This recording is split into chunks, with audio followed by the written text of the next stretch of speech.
Assalamualaikum warahmatullahi wabarakatuh. Waalaikumsalam Dan warahmatullahi selamat siang. Dari ruang dengar Suara Rakyat 45, podcast Suara Rakyat 45 DPRD Provinsi Maluku Utara.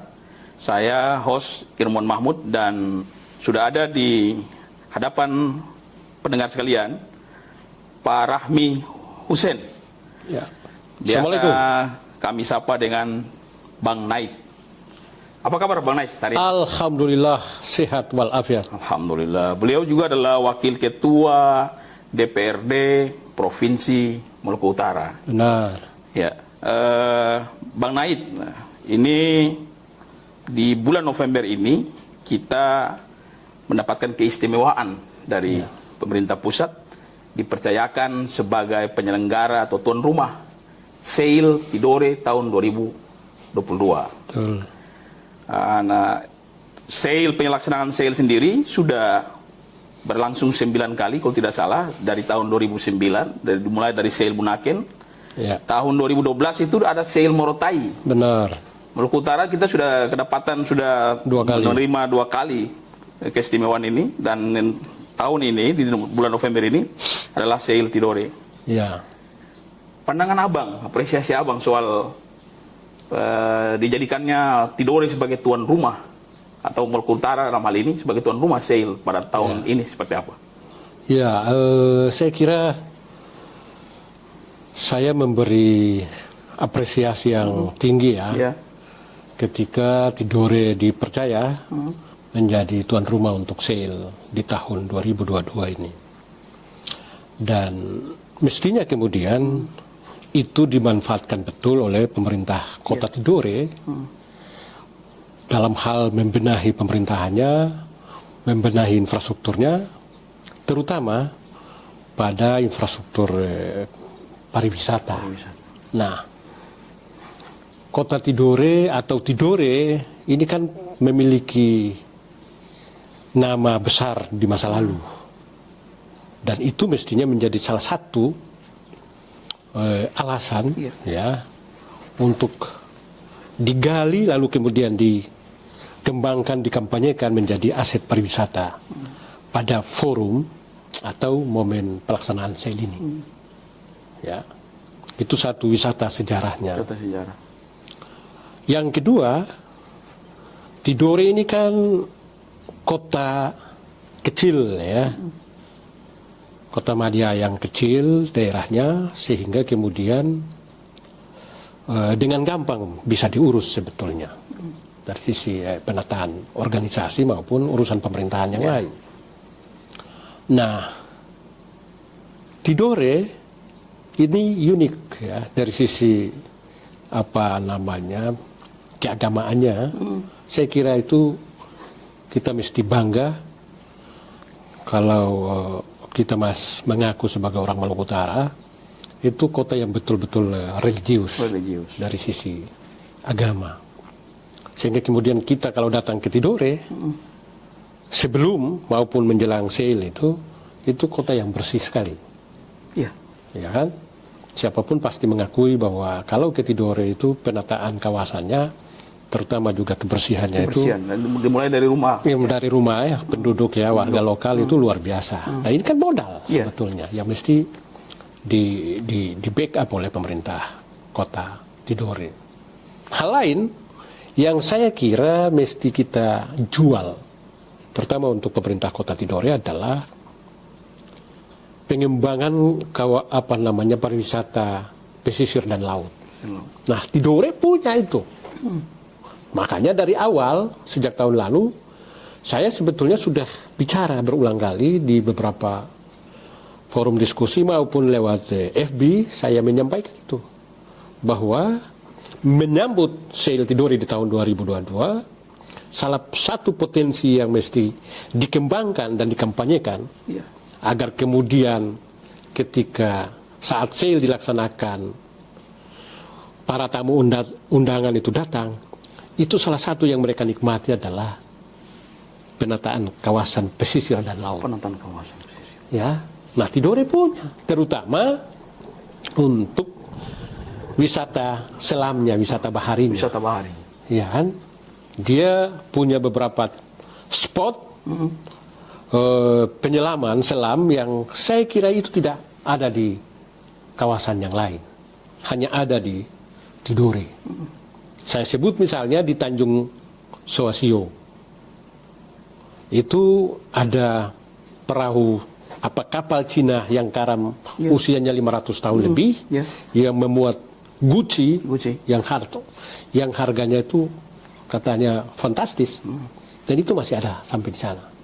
Nah itu kalau pemerintah kota Tidore-nya mau untuk mengembangkan itu menjadi laboratorium wisata bahari, itu keren banget kata anak-anak muda sekarang. Belum lagi Pulau Failonga.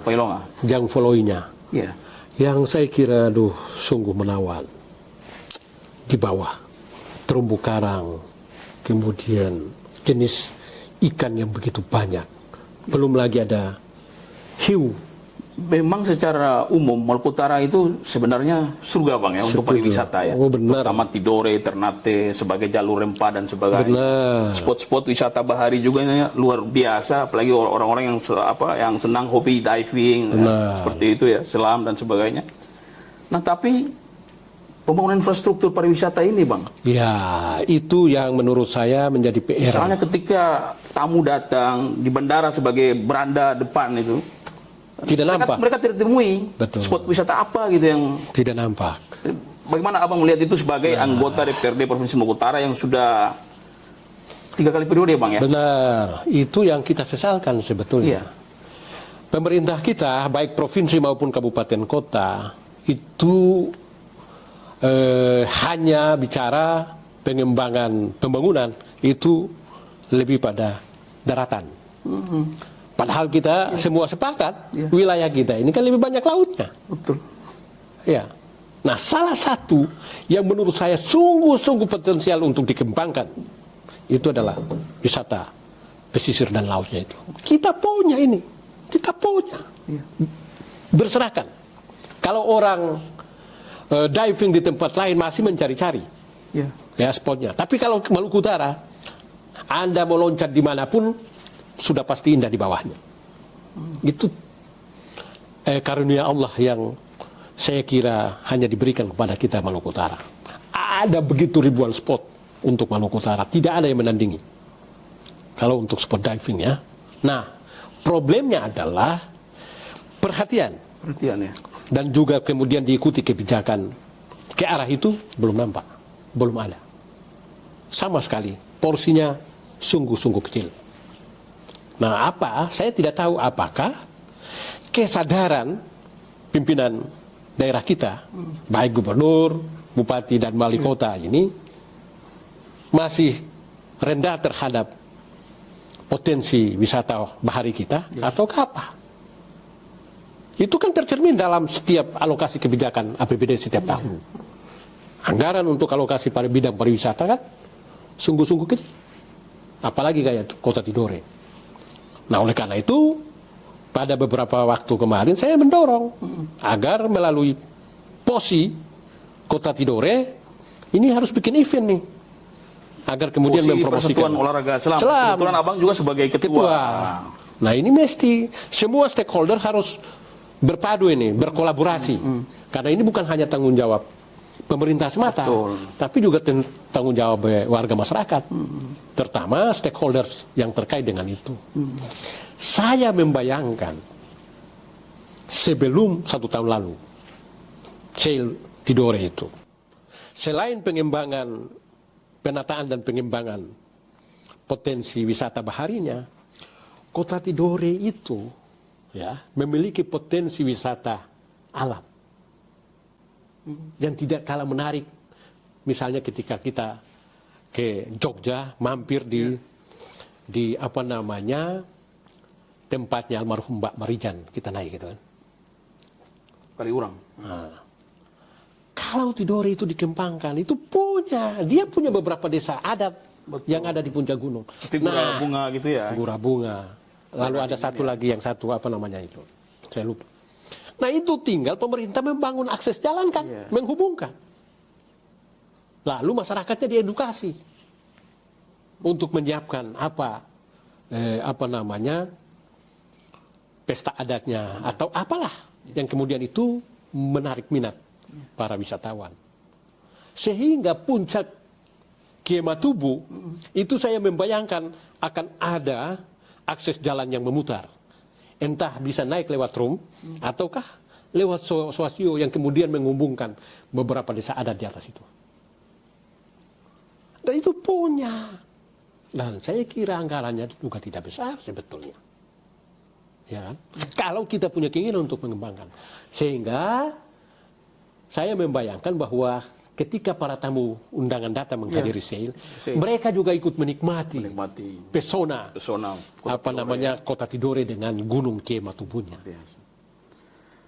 Nah, Abang lihat pandangan Abang sebagai Wakil Ketua DPRD yang di mana DPRD itu adalah lembaga fungsi kontrol ya, pengawasan. Abang lihat gimana ini penyelenggaraan Seir Tidore tahun 2022 ini, kerjasama dan sinergitas pemerintah provinsi dan Kota Tidore sebagai tuan rumah seperti apa? Mungkin secara umum sinergitas antara pemerintah provinsi dan kabupaten kota secara umum seperti apa? Apalagi kita menghadapi event ini, event internasional, ini event luar biasa. Betul. Saya kok kemudian tidak bersemangat. Tapi tetap optimis dong. Oh iya, saya tetap optimis mendukung sukses terselenggaranya sale. Hanya saja event ini kan butuh penganggaran yang cukup nih. Nah, saya mendengar selentingan ini ngos-ngosan. Alokasi anggaran baik dari pemerintah pusat maupun juga provinsi. Nah, ini kan berarti ada sesuatu yang tidak klop ini, tidak nyambung. Komunikasi yang dibangun ini. Nah, kita sendiri dari DPRD Provinsi Maluku Utara hingga hari ini itu tidak pernah menerima ya masukan atau apapun yang terkait dengan penganggaran ini. Nah, saya tidak tahu apakah kemudian pemerintah Kota Tidore langsung ke eksekutif, itu wallahu alam. Tapi kan beberapa waktu lalu kita membaca di media lokal salah satu menulis Wali Tidore marah-marah ke gubernur terkait dengan soal dukungan penganggaran untuk pelaksanaan sale di Tidore. Nah, ya, makanya saya bilang bahwa kuncinya adalah kolaborasi para pihak. Tidak boleh dong event yang sebesar ini hanya ditimpakan ke pundak pemerintah Kota Tidore. Tapi harus sinergi, harus didukung, di backup habis oleh pemerintah provinsi. Mudah-mudahan saya mendapat informasi yang disampaikan bahwa ini gubernur juga sudah turun tangan untuk membantu suksesnya pelaksanaan sel Tidore. Insya Allah begitu. Abang kemarin sempat mampir ya di lokasi Tugulufa, ya. Lokasi sale Tidore. Benar. Apa impresinya untuk kesiapan beberapa jam atau hitungan hari ini? Betul. Persiapannya seperti apa? Oh, saya lihat luar biasa. Sejak saya turun di Rum, sepanjang jalan saya melihat warga masyarakat bahu-membahu dengan ASN. Memang sangat dibutuhkan. Ya, memang harus kolaborasi, tidak boleh. Stakeholder segala macam. Iya, harus dan wajib sebetulnya. Ya. Nah, saya melihat itu kerjasama yang padu yang luar biasa dari ASN dan warga masyarakat di setiap kampung itu. Mereka turun melakukan kerja bakti pembersihan lingkungannya. Dan sampai di Tugulufa pun persiapan teknis untuk itu digencot habis-habisan. Saya kira ini kita patut beri dukungan yang maksimal lah dan beri hormat atas kerjasama mereka ini. Insya Allah sukses. Amin, saya pastikan insya Allah sukses. Nah, tinggal pola penanganan para tamu yang datang di tengah keterbatasan infrastruktur hotel dan penginapan di Kota Tidore. Ya kan, tapi saya kira ternate ketiban untungnya lah. Ya kan? Makanya dibutuhkan konektivitas antara betul. kabupaten kota itu ya. kolaborasi. Kolaborasi itu penting. Betul, betul. Abang terakhir, testimoni untuk penyelenggaraan Sail Murtai Sail Tidore. Sail Tidore tahun 2022 supaya sukses, karena memang saya masih ingat Murtai. Kita udah 2 kali ini dapat sail ini. Cocok. Silakan Bang. Ya, saya kira ini event sail di Tidore tahun 2022 ini sangat strategis. Oleh karena itu momentum ini mesti kita pakai untuk menjadi batu loncatan bagi kita semua untuk membenahi provinsi ini maupun kabupaten kota agar jauh lebih maju ke depan. Optimisme harus tetap Sangat, dibangun. kita harus tetap memelihara optimisme agar kemudian masa depan itu tetap cerah. Luar Dan biasa. Kota Tidore saya kira sudah all out mempersiapkan itu semua, dan saya ajak seluruh warga masyarakat di Maluku Utara maupun dimanapun, ayo datang berbondong-bondong untuk menghadiri Kita dan menyaksikan bangga ya kota jadi Tidore. warga Maluku Sangat Utara. bangga, karena itu kota yang luar biasa, punya sejarah yang begitu panjang, punya pemimpin masa lalu yang hebat-hebat. Iya. Nah ini harus dipromosikan, dikampanyekan agar generasi muda hari ini tahu bahwa mereka punya pemimpin-pemimpin masa lalu yang hebat-hebat, bahkan menguasai hampir separuh Indonesia Timur. Itu tidak main-main. Betul. Luar biasa. Itu. Ya, terima kasih Abang Naid, Pak Rahmi Hussein. Kami sudah menyita waktunya dan berkenan hadir di podcast Suara Rakyat 45 di sela-sela kesibukannya sebagai Wakil Ketua DPRD yang tadi memimpin Paripurna. rapat paripurna. Iya.